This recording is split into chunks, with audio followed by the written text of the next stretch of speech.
আসসালামু আলাইকুম রহমতুল্লাহি ওয়া বারাকাতুহু।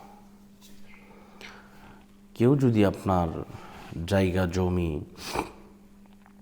বা আপনার টাকা পয়সা ঘর বাড়ি যে কোনো সম্পদ যদি আপনার জোর করে যদি দখল করে নেয়, তাহলে সেটা আপনি কিভাবে আদায় করবেন, সেটা আপনি কিভাবে উদ্ধার করবেন, সে ব্যাপারে আজকে আপনাদেরকে বলার চেষ্টা করব ইনশাআল্লাহ।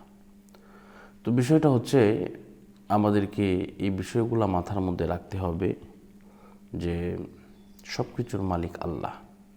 আল্লাহ পাক ইচ্ছা করলে তিলকে তাল বানাইতে পারেন, আবার তালকে তিল বানাইতে পারেন। এটা আমাদেরকে মনে রাখতে হবে, স্মরণ রাখতে হবে। এখন এবার আসুন, আপনি যদি মজলুম হন, আপনাকে যদি কেউ অত্যাচার করে, অবিচার করে, তাহলে আপনি কি আমল করবেন?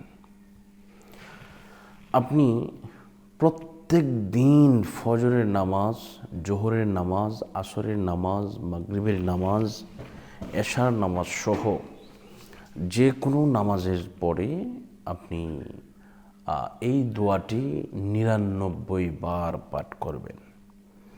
দোয়াটি হচ্ছে এই, ইয়া হাইয়ু ইয়া কাইয়ুম। আমি আবারও বলছি, ইয়া হাইয়ু ইয়া কাইয়ুম। এইভাবে আপনি এই দোয়াটা পাঠ করবেন। ইয়া হাইয়ু ইয়া কাইয়ুম, আপনি যদি এইভাবে দোয়াটা পাঠ করেন, দেখবেন ইনশাল্লাহ আপনার এমন অবস্থা হবে, আপনি চিন্তাই করতে পারবেন না যে আপনার পরিবর্তন কিভাবে হচ্ছে, পরিবর্তনে আপনি কিভাবে আপনি আগাচ্ছেন, কতটুকু যে পরিবর্তন আপনার হবে তা আপনি চিন্তাও করতে পারবেন না। এজন্য পরিবর্তন হওয়ার জন্য এই দোয়াটা একেবারে খুব কার্যকর। এরপরে আপনি আরেকটি দোয়া পড়তে পারেন। এই দোয়াটিও বলা হয়েছে। দোয়াটি হচ্ছে এই, আস্তাগফিরুল্লাহ রাব্বি মিন কুল্লি যামবি ওয়া আতুবু ইলাইহি লা হাওলা ওয়ালা কুওয়াতা ইল্লা বিল্লাহিল আলিয়্যিল আযীম। আমি আবারও বলছি আস্তাগফিরুল্লাহ রাব্বি মিন কুল্লি যামবি ওয়া আতুবু ইলাইহি লা হাওলা ওয়ালা কুওয়াতা ইল্লা বিল্লাহিল আলিয়্যিল আযীম। যদি আপনাদের এটা এত বড় পড়ে মানে আপনি পারতেছেন না, বা এটা আপনি পারেন না, এত বড় করে পড়া আপনার সম্ভব না, তাহলে শুধু এতটুকু পড়বেন, আস্তাগফিরুল্লাহ।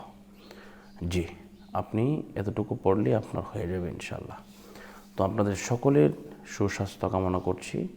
এই দোয়াটা বেশি বেশি পাঠ করবেন। ইয়া হাইয়ু ইয়া কাইয়ুম, এটাও বেশি বেশি পাঠ করবেন। ঠিক আছে। আসসালামু আলাইকুম ওয়া রাহমাতুল্লাহি ওয়া বারাকাতুহু।